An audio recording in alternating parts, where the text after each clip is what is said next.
Hello student, नमस्ते।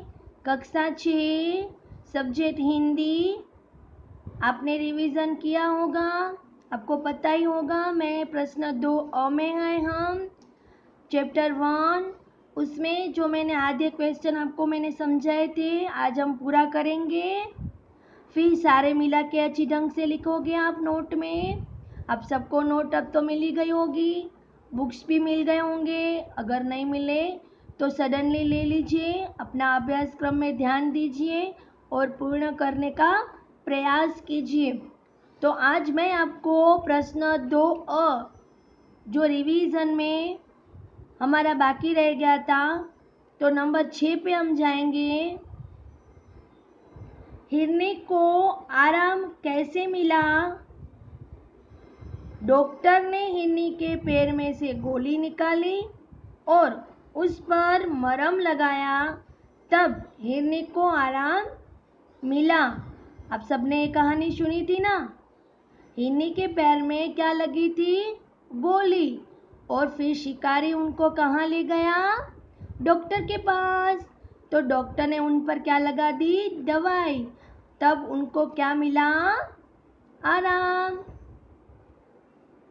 साथ में लिखा है शिकारी ने हिरनी के साथ कैसा व्यवहार किया और क्यों? उत्तर है शिकारी ने हिरनी के साथ मानवता भरा व्यवहार किया क्योंकि उसे अपनी करनी पर पछतावा हुआ था। शिकारी ने क्यों हिरनी की मदद की, मानवता भरा व्यवहार क्यों किया? क्योंकि उसने एक छोटे बच्चे को वो जन्म देने वाली थी और फिर उसने उसकी टांग में गोली लगा दी। वो देखकर शिकारी का हृदय भर आया और फिर उसने अपनी करनी पर पछतावा हुआ। इसीलिए उनके साथ, हिरनी के साथ उसने अच्छा व्यवहार किया। नंबर 8 पर है, यदि शिकारी की जगह तुम होते तो क्या करते? अगर आप शिकारी की जगह पे होते तो आप क्या करते?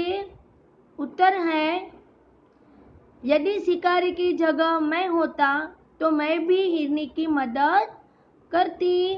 अगर आप भी शिकारी की जगह होते तो मानवता भरा व्यवहार करोगे ना? 9 चित्रपाठ में किस पशु की बात की गई है? तो ये सारी कहानी हमारी हिरनी पर ही स्टार्ट हो रही थी, इसीलिए आपको पता ही होगा कि चित्रपाठ में हिरनी की बात की गई है। 10 आपने किन किन पशुओं को देखा? आपने जो पशुओं को देखा है उसके उत्तर आप अपने आप लिख सकते हो। 11 नंबर में लिखा है जंगल में कौन कौन से जानवर देखने को मिलते हैं?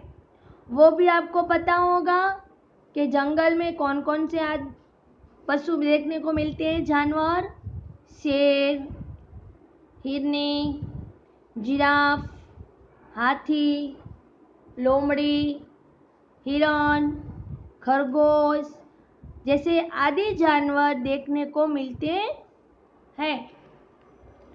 तो ये हमारा प्रश्न 2 था चैप्टर 1 में। अब सब अपने नोट में रिवीजन में प्रश्न 2 लिखकर ऐसे लाइन से एज इट इज लिखोगे। फिर जब चैप्टर 2 में प्रश्न 2 में चालू करवाऊंगी तभी हम उसके नीचे जाएंगे। तो आज मैं आपको उसकी एक्सरसाइज दूंगी, उसके दौरान अच्छे अक्षरों से अपनी नोट में लिख लीजिए और आप अपना अभ्यास क्रम पूर्ण करते रहिए।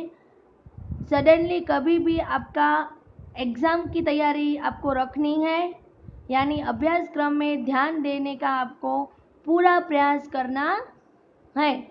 घर पे बैठे अच्छे अच्छे काम करिए और अपने अभ्यास क्रम में ध्यान दीजिए। Thank you.